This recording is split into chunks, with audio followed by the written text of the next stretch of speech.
480 বৎসরে নূহ আলাইহিস সালাতু ওয়াস সালাম নবুয়তের ঘোষণা হলো, নবুয়ত পেলেন। এরপরে তিনি 950 বৎসর তিনি কালেমার দাওয়াত দিয়েছেন। তাহলে কত? 1430। তারপরে যখন উনার কালেমা কেউ গ্রহণ করছে না, তিনি যখন উনার কওমের প্রতি অতিষ্ঠ হয়ে গেলেন, উনার কওম যখন উনার উপর জুলুম নির্যাতন এর মাত্রা যখন বাড়িয়ে দিল, তিনি আল্লাহর কাছে বদদুয়া করলেন। আমার আল্লাহ সেই বদদুয়া কবুল করে নিয়েছেন। প্লাবন হলো। এই প্লাবন 150 দিন পর্যন্ত ছিল। প্লাবনের পরে নূহ আলাইহিস সালাতু ওয়াস সালাম আরও 350 বছর হায়াতে বেঁচেছিলেন।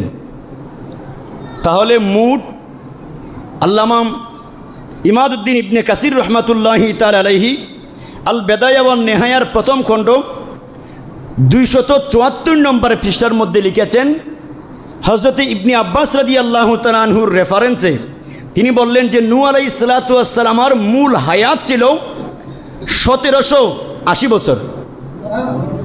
আরো বড় করে কত বছর? 1780 বছর।